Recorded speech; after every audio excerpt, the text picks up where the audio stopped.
안녕하십니까? 요약되기 요약택정 기사로 이름을 바꾸고 정치와 기독교 사상도 요약합니다. 웃음이 촛불을 부른다. 누가 피의자인가?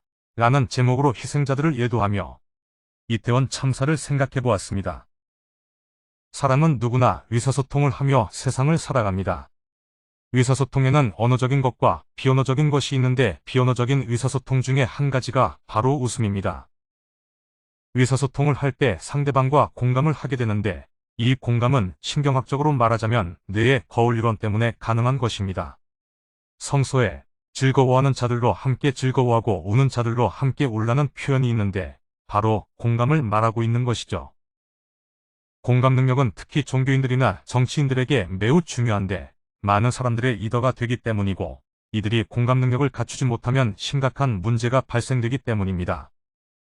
예를 들면 우리가 잘 알고 있는 천공스님은 이태원 참사가 엄청난 기회가 온 것이고 세계의 예도를 외교에 적극 활용하여 아이들 희생을 보람되게 하자고 주장했습니다. 참사에 대해 비통하고 슬퍼한다면 이런 주장을 할 수 없겠죠. 공감 능력이 결여된 것으로 보입니다. 명성교회 김삼환 목사는 세월호 참사가 일어났을 때 하나님이 국민들에게 기회를 주기 위해 꽃다운 예들을 침몰시켰다고 설교했습니다. 성서의 석권을 독점하고 있는 목사가 자의적인 비약에 의해 참사를 제멋대로 해석하고 참사의 비탄과 슬픔에 공감하지 못하고 있습니다. 공감 능력이 없으면 기독교의 사랑도 없습니다. 정치인이 공감 능력이 없으면 또 다른 대참사가 일어납니다. 정치인은 국민과 공감하는 것이 직업이고 공감 능력이 결여되면 정책의 결정에 반영되어 그 피해를 국민들이 고스란히 당해야 하기 때문입니다. 고위 공직자가 공감 능력이 없으면 그들의 학벌과 법적 지식이 아무 쓸모가 없어지고 그 피해를 국민들이 감당해야 합니다. 한 번도 서민이었던 적이 없던 고위공직자들이 비상경제민생회의를 하고 있습니다. 이들의 웃음에서 비상을 찾아볼 수 없고 민생과는 아주 거리가 멀게 보입니다. 웃음이란 행복하고 만족할 때, 기분 좋을 때, 여유 있을 때 나오는 것입니다. 서민들은 심각하게 코로나가 유행하여 통금이 있을 때보다 더 경기가 좋지 않습니다. 서민들의 얼굴에서는 결코 웃음이 나오지 않습니다. 이태원에서 대형 참사가 발생했습니다. 156명이 사망했고 187명이 부상을 당했습니다. 삼가 고인들의 명복을 빕니다. 이태원 참사에 대해 국무총리 한덕수와 이상민 행안부 장관 등 고위 공직자들은 주체자가 없으니 국가 책임이 아니다. 사태를 수습한 후에 책임 여부를 가려야 한다고 발뺌하고 있습니다.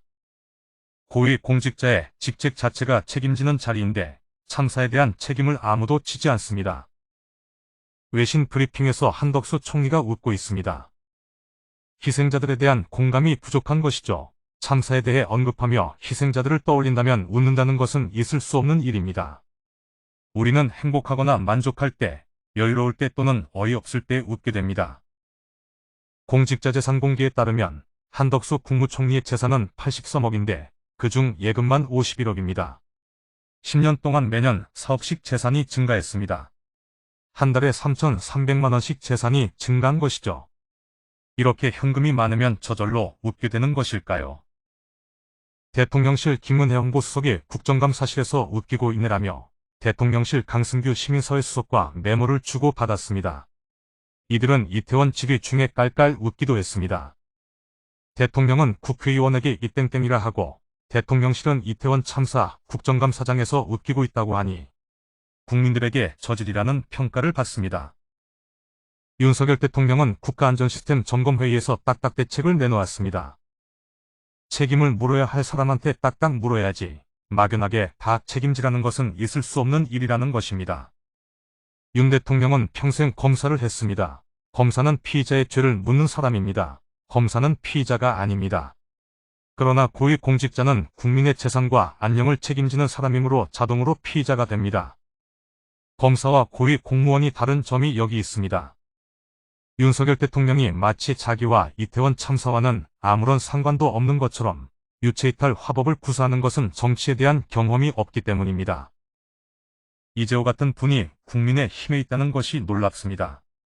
이재호 고문은 윤석열 대통령이 진심으로 사죄하는 담화문을 발표하고 국무총리, 행안부 장관, 경찰청장, 서울청장, 용산서장, 용산구청장, 상황실 담당을 경질해야 한다고 주장했습니다. 민심이 요구하는 정답입니다. 이들이 피의자입니다. 윤석열 대통령을 포함해서. 이것이 국민들께 공감하는 길입니다. 참사 책임 1순위 이상민 행정안전부 장관은 누구일까요? 윤 대통령의 고등학교와 대학의 후배이면서 서로 형님, 동생하는 사이이고 대가리에 가까운 몸통입니다. 이상민 장관을 먼저 경질하지 않고는 사태의 수습이 되지 않습니다. 브리핑할 때 손을 덜덜 떨었던 용산 소방서장은 현장에서 고생했던 꼬리 중의 꼬리입니다. 윤 대통령님, 꼬리 자르기 하려고 용산 소방서장을 과실치사상 혐의로 입건하셨나요? 최종 피의자이자 최종 책임자는 윤석열 대통령 본인입니다. 윤석열 대통령이 행안부 장관 등 몸통을 경질해야 국민들은 사태 수습에 진전성을 믿어줄 수 있을 것입니다. 국민들이 윤석열 대통령을 임명했습니다. 만약 윤석열 대통령이 국민들의 생명과 재산을 지키지 못한다면 국민들은 윤 대통령을 파면할 것입니다. 웃음은 촛불에 휘발유를 붓는 것입니다. 자숙하시기 바랍니다. 촛불은 이미 다시 타오르기 시작했습니다. 오늘의 요약입니다. 오늘날 고위공직자들의 무능은 공감 능력이 없기 때문이고 이는 또 하나의 대참사입니다. 웃을 때가 아닙니다. 최종 책임자이자 최종 피의자인 윤석열 대통령은 이태원 참사의 몸통 책임자를 경질하고 진심으로 사죄하지 않는다면 이미 시작된 촛불이 윤석열 대통령을 파면할 것임을 엄중히 경고합니다. 감사합니다. 구독과 좋아요를 부탁드립니다.